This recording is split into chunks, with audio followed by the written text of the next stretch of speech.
울산 지역의 사회 분야 이슈를 자세하게 파헤쳐보고 분석해보는 이슈타파 시작하겠습니다. 울산매일신문 김진영 이사와 함께합니다. 안녕하십니까? 네, 안녕하십니까? 네네. 지난 시간에 울산에서 이속만 챙기고 약속을 지키지 않는 신세계 행태를 우리가 한번 파헤쳐봤죠. 시청자 댓글이 올라왔는데 호랑이 그린다고 해놓고 고양이 그리고 있는 신세계를 비난하는 댓글이 있었고, 닭 잡아먹고 오리발 내놓고 있네, 그런 문자도 있었습니다. 대체로 성토하는 목소리가 많았어요. 네, 그렇습니다. 당장 중구의 반발이 커지고 있는데요. 예. 중구청과 혁신도시 입주자 대표 등에서 집단 행동의 움직임까지 보이고 있습니다. 그래? 어떤 식으로 집단 행동할 일단, 건가요? 중구청장 같은 경우에는 신세계의 이런 먹튀 그대로 두고 볼 수 없다. 9월 30일까지 정용진 회장이 직접 이기에 대해서 입장을 밝혀달라. 그리고 지금 한 4,400여 세대의 아파트 입주민들이 있는데요. 그분들이 투표를 해가지고 이건 묵과할 수 없다. 그래서 이런 답변을 보고 차후에 이제 집단 행동에 대해서 구체화하겠다. 앞으로 이 문제는 좀 굉장히 첨예하게 갈등을 빚을 것 같습니다. 세게 나가네요. 네. 시민들이 집단 움직임을 보이면 신세계가 또 어떤 임기응변을 할지 우리는 모릅니다. 시민들이 하는 집단 행동 우리가 말릴 수도 없고요. 지켜볼 수밖에 없습니다. 자, 오늘 얘기할 이슈는 올여름 기록적인 무더위가 이어지면서 전력 수급에 이상이 없을까, 혹시라도 찜통더위 속에 갑자기 과부하로 전력이 끊기는 사태는 없을까, 이 전력 대란 얘기가 나오면서 바로 울산의 신고리 사고기가 에너지 수급 문제와 탈원전이라는 이슈의 중심에 있습니다. 이 이슈 좀 타파해보죠. 네, 전력 수급이 급하게 되면서 가동이 중지됐던 신고리 사고기, 이 부분을 서둘러서 재가동 승인을 했고요. 그리고 지금 상황에서 원인, 여러 가지 에너지의 중요한 에너지 원인 원전을 줄이는 것이 적절한가, 이 부분에 대한 비판론까지 상당히 지역사회에서 뜨거운 이슈가 되고 있는 게 현실입니다. 그렇습니다. 지금은 잠시 숨 고르기를 했고 예비 전력도 안정화가 됐지만 앞으로 막판 무더위가 찾아오는 8월 중순쯤에 최대 부하가 오려는 전력 피크 시기가 아직 남아있기 때문에 이 블랙아웃 사태가 생길 수 있다, 이런 얘기도 지금 나오고 있습니다. 네, 그렇습니다. 지금으로부터 딱 10년 전인데요. 10년 전에 2011년 9월 15일로 기억하는데 울산을 비롯한 전국 곳곳에서 갑자기 전기 공급이 끊겼던 그런 초유의 대정전 사태가 일어났지 않습니까? 기억납니다. 있어서는 절대로 안 되는 그런 일이 현실로 나타나는데요. 전력거래소는 예비 전력이 400만 킬로와트 이하로 떨어질 경우에 매뉴얼에 따라서 지역별로 돌아가면서 일정 기간 강제로 정전을 한다. 그렇기 때문에 순환 정전이었다, 이렇게 변명을 했는데요. 만약의 사태에 대비해서 전기를 사용하는 전국의 모든 시설이나 설비의 전기 공급이 동시에 끊기는 이른바 블랙아웃이 만약에 발생한다면 그 피해는 사실 상상을 초월하게 됩니다. 그렇습니다. 당시에도 대규모 고의 정전 사태로 곧바로 대정전이 발생하는 재앙의 사태로 가지 않으려는 전력 당국의 예방 조치다, 이렇게 변명을 했지만 결국에는 울산의 공단 그리고 울산 시민들이 희생된 셈입니다. 맞습니다. 이제 생각이 조금 나는데 10여 분간의 정전 때문에 울산과 일부 지역 큰 혼란에 빠졌던 기억, 끔찍한 기억입니다. 네, 기억하실 겁니다. 대충 10년 전이지만, 그리고 2011년에 한 번 있었고 2013년에도 또 한 번 있었거든요. 근데 기억해 보면은 전국적으로는 한 162만 가구, 이 가구가 정전이 됐습니다. 일반적인 가정집의 정전은 그렇다 치고요. 도로에 있는 신호등이 다 끊겨버리고, 혼란이 오죠. 엘리베이터 다 끊겨버리고, 그러니까 119 구조대 전화가 빗발쳤습니다. 뿐만 아니고 울산 공단 같은 경우에는 이 돌아가는 가동 시스템이 중단돼 버리니까 원료가 굳어버리고 기계 안에서 엄청난 피해가 왔었습니다. 그때 원인이 뭐였던가요? 사실은 예측을 잘못한 전력거래소, 이 전력거래소에서 이런 예측을 잘못한 것이 가장 크고요. 그리고 여름 9월 달쯤 되니까 여름 피크가 지났거든요. 여름 피크가 지났으니까 이제는 조금 괜찮다는 안이한 생각 때문에 25개 발전소가 정비를 위해서 발전 중단한 것, 이것이 가장 큰 원인이었고 이런저런 것들 따져보면 사실은 모두 다 인재였다 이렇게 볼 수 있습니다. 안일하게 생각했어요.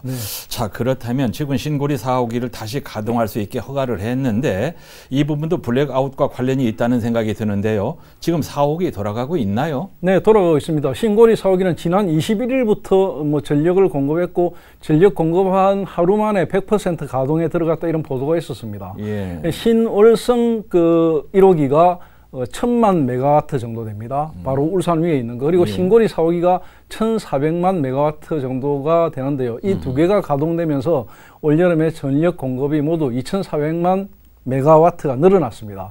만약 이 두 개의 원전이 추가 가동되지 않았다면은 우리나라의 하루 전력 공급은 그러니까 한 10만 메가와트에서 9만 한 7,500 메가와트로 줄어든다 이런 이야기가 있었습니다. 이에 따라서 공급 예비력은 7,597 메가와트로 낮아지는데요. 이 수치는 전일 최대 전력 수요인 한 89,000 메가와트를 나눈 값인 공급 예비율 이것이 8.4% 정도까지 떨어지게 됩니다. 통상적으로 10% 이하로 떨어질 때는 예비 전력이 굉장히 위험한 상황이다 이렇게 이야기하고 있습니다. 진짜 어지러운 숫자가 자꾸 나오니까 좀 머리가 쥐가 나는데 한마디로 말하면 발등에 불은 붙지 않았지만 예비 전력이 10% 이하 그러니까 8.4니까 불안하다 이렇게 보는 거죠? 네, 그렇습니다. 네. 신고리 4호기 같은 경우는 전력 수급이 급하게 되면서 당초보다 좀 앞당겨서 재가동을 승인했다는 의심을 받고 있는데 이런 의심 합리적인 의심이죠. 네, 누구나 뭐 이 부분에 대해서는 의심을 할 수 있는 부분입니다. 화재 때문에 가동이 중단된 신고리 4호기 같은 경우에 예정 시기보다는 한 열흘 정도 가동이 앞당겨졌습니다. 이 부분은 원자력안전위원회가 서둘러서 재가동을 승인했고요. 그리고 그 상황이 전력 대단한 이야기가 나오던 그런 시점과 합쳐져 있기 때문에 그래서 전력 수급을 이유로 원자력 발전소의 점검 절차 이 부분을 좀 절속으로 하지 않았나 이런 우려가 나오고 있습니다. 이에 대해서 원자력안전위원회는 승인 이유를 화재 사고의 원인을 충분히 검증했고 안전점검 작업도 끝났다. 그렇기 때문에 재가동 승인에 문제가 없다. 이런 입장인데요. 평상시보다는 행정적 절차를 신속하게 처리했다고 밝히는 걸 보면은 뭐 블랙아웃과 무관하지 않다고 볼 수 있겠습니다. 뭔가 마음이 급했다. 원안위는 이제 그렇게 설명하고 안심시키고 있지만 탈핵 단체가 이런 말 안 믿어요. 네, 뭐 탈핵 단체는 절대로 믿지 않죠. 이런 것들 때문에 그 탈핵 단체는 날치기 승인이라고 반발하고 여러 가지 뭐 입장문을 내고 있는데요. 원래 예정된 것보다 열흘이나 앞당겨서 급하게 승인한 것은 아무래도 원안위가 전력 수급 문제를 내세운 그 산업통상자원부의 눈치를 본 것이다. 그래서 이제 이 과정에서 면밀하게 이루어져야 할 안전 점검 부분이 좀 부실하게 이루어졌고 그럴 가능성이 높다. 이렇게 주장을 하고 있습니다. 실제로 원안위의 신고리 4호기 재가동 시점은 이달 말로 예상된 상태였기 때문에 뭐 전문가들은 10여일 이상 앞당겨진 것은 맞지만 안전 문제와는 상관이 없다 이렇게 밝히는 것과는 또 충돌하고 있고요. 그래서 뭐 탈핵 단체들은 아무리 10일 정도 빨라진 것을 그렇게 변명하지만은 안전 문제는 문제가 있지 않느냐 이런 주장을 지금도 계속하고 있습니다. 자, 이런 상황이라면은 안전 문제를 좀 더 세밀하게 들여다볼 필요가 있겠는데, 자, 원론적인 질문. 이번에 재가동에 들어간 신고리 4호기 어떤 문제가 있었습니까?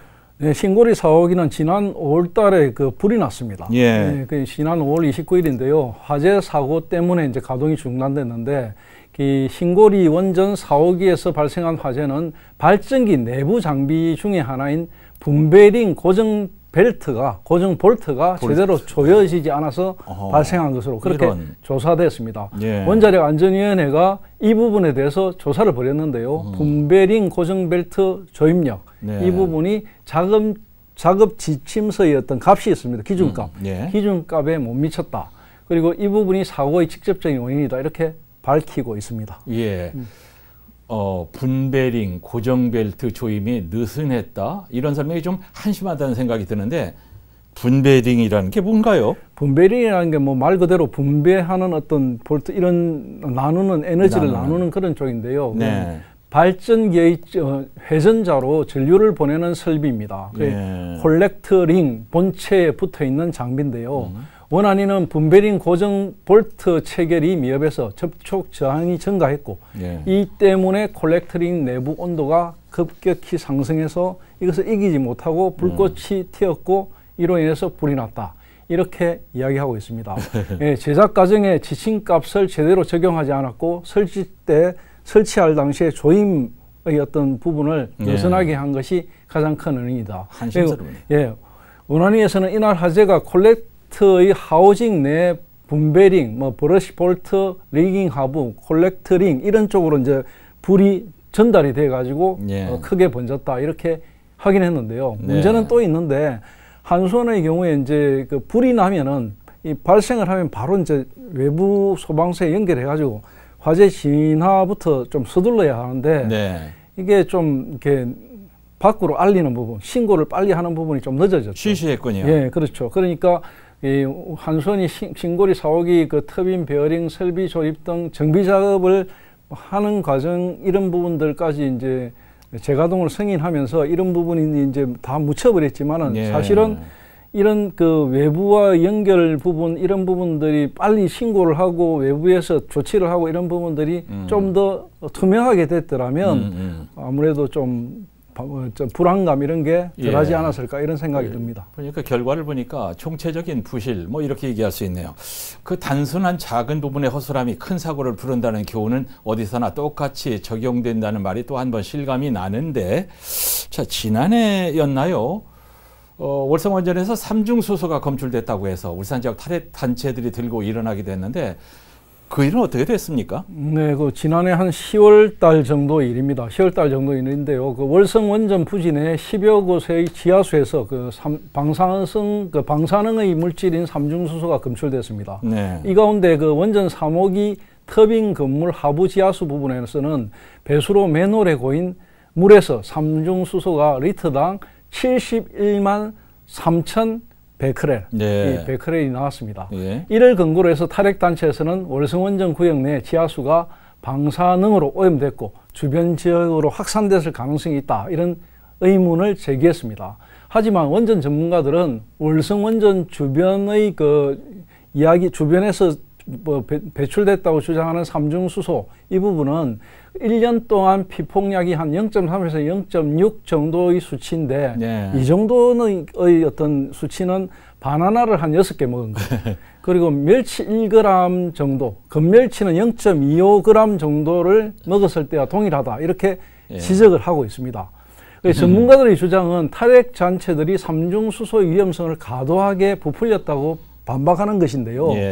탈핵 단체들은 또 이에 대해서 이 이야기는 뭐 예를 들어 멸치 이야기, 뭐 바나나 이야기 이런 것들은 전문가들의 견해 가운데서도 원전을 찬성하는 사람들의 견해일 뿐이고 그리고 이를 한수원이 전부인 양 과도하게 홍보한다. 이렇게 또 주장하면서 서로 충돌하고 있는 상황입니다.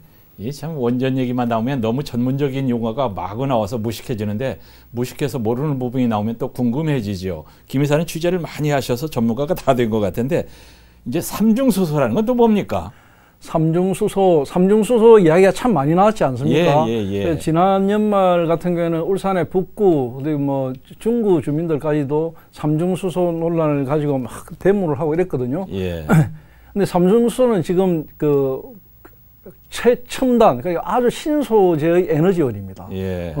그러니까 어떤 거냐면 그 자연계에 가장 많이 존재하는 것이 수소인데요. 보통 수소보다는 무거운 수소를 삼중수소라고 합니다.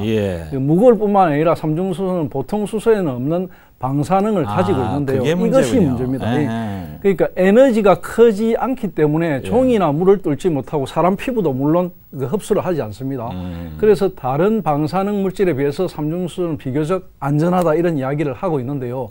이런 것들 때문에 산업에도 많이 이야기가 됩니다. 그래서 대부분의 방사성 폐기물들은 그 조심스럽게 처리하거나 땅에 묻거나 이런 식으로 하거든요. 근데 삼중수소 같은 경우에는 기하신몸입니다.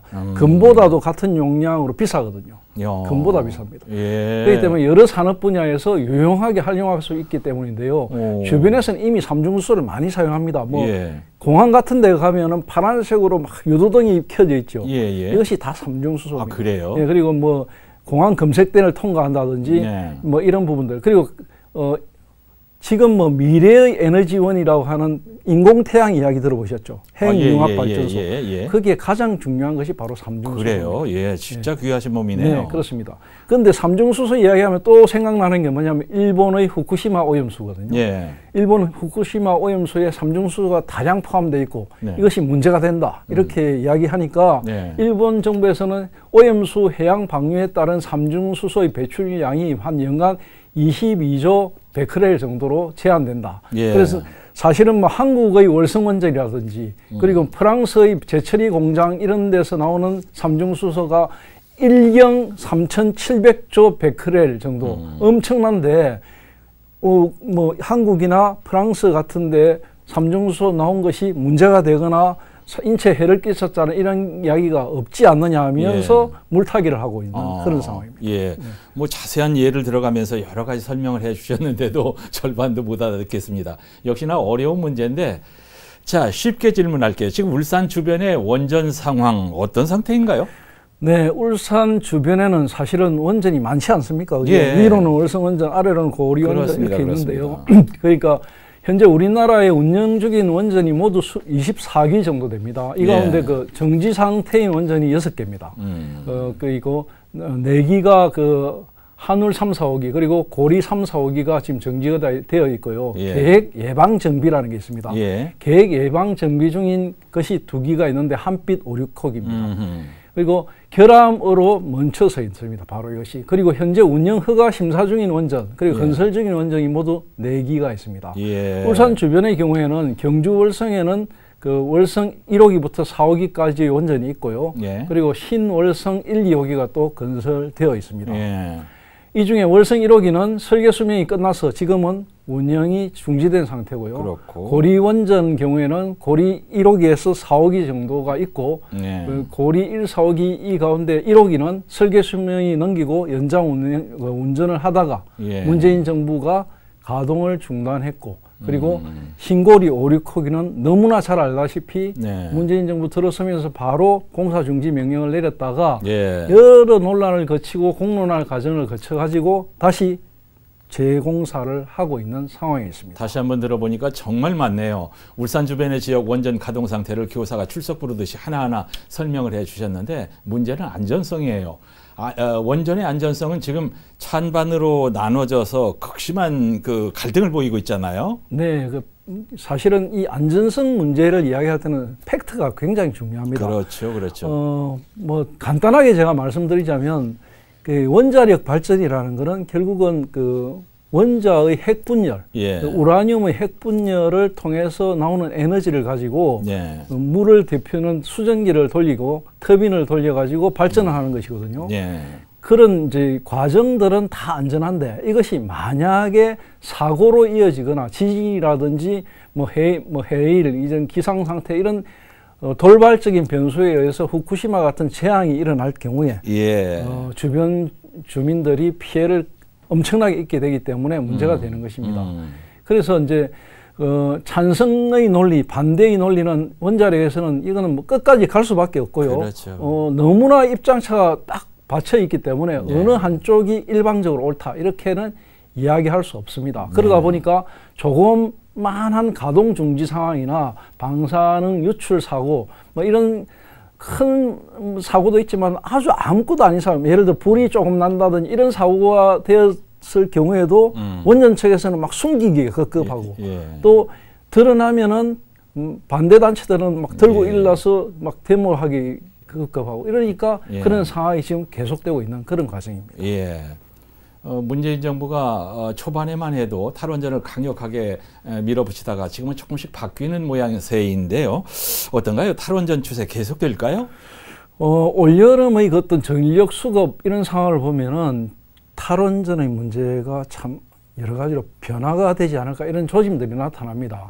특히 지난주에는 바로 위에 있는 그 문무대항 뭐 원자력 연구소라는 것이 지어졌거든요. 예. 월성 원전 앞에. 예. 거기에 이제 김부겸 총리가 탈원전에 반하는, 그러니까 앞으로 원전을 좀 원전을 계속 해야 되겠다 이런 발언까지 했거든요. 예. 그러면서 이제 우리 그 문재인 정부의 탈원전 정책도 조금씩 변화하지 않을까 이런 이야기도 나오고 있습니다. 예. 특히 올해도 그렇고 내년에도 그렇고 여름 되면은 폭염은 더 계속될 것이거든요. 그러니까 그 전력 대란 문제는 계속해서 불거질 것이고 실제로 전력 대란이 나타나지는 않았지만 예. 여러 가지 가능성이 생길 때마다 뭐 전력 수급의 문제가 나오니까요. 예. 결국은 원전 이야기는 또 끊임없이 이어질 수밖에 없는 상황입니다. 예. 뭐 설명하면 반박하고 반박하면 또 재반박하고 이렇게 이제 논쟁의 중심에 원전이 있는데 제가 이제 듣고 싶은 건 이 문제를 다양하게 취재한 김 이사의 생각을 한번 들어보고 싶어요. 네, 이제 우선은 그 원전 문제에 대해서는 참 오래됐습니다. 제가 예. 기자 생활 시작할 때부터 고리 예. 원전의 견학을 가가지고 원전이 어떻다는 걸 제대로 보여주고 뭐 이렇게 할 정도로 원전은 오래된 이야기거든요. 한 30년 예. 된 이야기인데 지금 상으로 볼 때 정부의 탈원전 정책은 어차피 속도 조절이 좀 불가피할 것이라는 여론이 예. 우세합니다. 예. 정부가 그 수급 대응을 위해서 결국 원전에 손을 뻗으면서 안정적인 전력 공급원으로서의 원전의 필요성 예. 이런 것을 다시 인식하고 있거든요. 예. 그러니까 어차피 이 부분에 대해서는 조금 달라지지 않을까 이렇게 달라질 보입니다. 것이다. 네. 예, 예. 원전 주변 지역 지자체들이 동맹을 맺고 이제 활동을 시작했지 않습니까? 네, 그렇습니다. 어떤 형태로든 목소리가 커질 것 같아요. 맞습니다. 원전 주변에 있는 그 지자체들은 처음에는 이제 울주군이 가입을 해가지고 원전 동맹을 결성했는데 지금은 북구, 중구 이렇게 확대됐거든요. 예. 이 전국 원전 동맹이 무려 소속 주민들 수만 해도 314만 정도 됩니다. 예. 엄청난 규모인데요. 사실은 그 각종 원전 정책에 상당한 영향도 미치게 되고요. 예. 또 다른 문제는 무엇이냐면 이제 원전의 안전 문제를 위해서 각 지자체들이 돈을 들여서 이제 안전망을 구축하고 시스템을 갖춰라 이렇게 해놓고는 예. 실제로 원전 지원금은 뭐 가까이 있는 지자체만 주거든요. 예. 그러니까 이런 부분에 대해서 좀 문제가 있다. 이걸 바꿔야 된다. 이런 목소리를 내고 있고 예. 또 다른 한편에서는 원전 주변에 살면서 원전과 직접적인 어떤 관계를 맺고 있는 지자체에 살고 있는 주민들은 예. 전기료를 좀 깎아줘야 된다. 깎아줘. 예, 반값 뭐 완전히 깎아주지 않더라도 반값 전기료 정도는 해줘야만 한다. 예. 이런 목소리를 뚜렷하게 내고 있는 상황입니다. 예. 저 마지막으로 올여름 기후 변화에 대한 많은 자료가 나와 있다고 하는데 기후 변화가 원전 안전 문제에도 어떤 형태로든 영향을 주지 않을까요? 맞습니다. 지금 올해 여름이 지금 이제 중반을 가고 이제 8월로 넘어가는데요. 예. 지금 울산에 지금 일본의 그 올림픽이 열리는 일본의 그 도쿄에 태풍이 하나 지나갔는데요. 네. 곧 8월 달이 되면 8월, 9월 중에 울산으로 한반도 쪽으로 한 4개의 태풍이 큰 것이 올 것이다. 이런 예보가 있습니다. 예. 태풍이 올 때마다 우리는 항상 그 원전 걱정하지 않습니까? 그렇습니다. 그렇습니다. 그러니까 안전 문제, 원전 문제 이런 부분들은 계속해서 제기될 것이고 결국은 이 부분에서 중요한 것은 어떤 상황이든 간에 예. 예를 들어 사고는 날 수 있거든요. 날 수 있으면 난다면 즉각적으로 알리고 거기에 대해서 좀 투명하게 공개해가지고 예. 대응을 잘하는 이런 시스템을 갖추는 거 이런 게 굉장히 중요할 것 같습니다. 예. 이제 하실 얘기는 다 하신 것 같은데 복잡한 원전 문제를 자세하게 취재해서 열심히 전해 주셨고요. 이제 짧게 마무리하시죠. 네, 원전 문제는 무엇보다 안전이 가장 큰 부분입니다. 예. 울산의 경우에는 신고리 오륙허기 문제로 극심한 갈등을 겪은 지역인데요. 특히 사고가 나면은 가장 위험하다 이런 인식이 깔려 있어서 공포 수준으로 만드는 것이 원전입니다. 예. 특히 그 원전은 판도라라는 영화를 통해서 극단적인 위험 상황까지 사람들한테 많이 보여줬거든요. 예. 그러다 보니까 공포심은 많습니다. 하지만 이제는 좀 더 냉정해져야 한다고 봅니다. 예. 안전 문제에 대해서 완전 철저하게 공개주의에 입각해서 모든 정보를 주민들과 공유하고 그리고 그에 상응하는 혜택은 해당 지역 주민들이 반드시 받을 수 있도록 이렇게 만드는 일이 중요합니다. 그리고 가장 중요한 것은 정치인들인데요. 이 정치인들에게 당부하고 싶습니다. 곧 선거의 계절이 돌아오고 내년 대통령 선거, 지방자치 선거 있는데요. 이 에너지 문제, 원전 문제를 정치에 이용하는 구태, 이거 예. 보여서는 안 됩니다. 맞습니다. 이런 맞습니다. 모습이 이번에 또 재발된다면 예. 결국 또 에너지 문제를 가지고 울산 시민들을 우롱하는 것밖에 안 되거든요. 예. 이러지 말았으면 좋겠습니다. 예. 자, 울산매일신문 김진영 이사와 함께 파헤쳐본 이슈 타파 원전 문제를 시청해 주신 시청자 여러분, 그리고 김진영 이사님 감사합니다. 고맙습니다.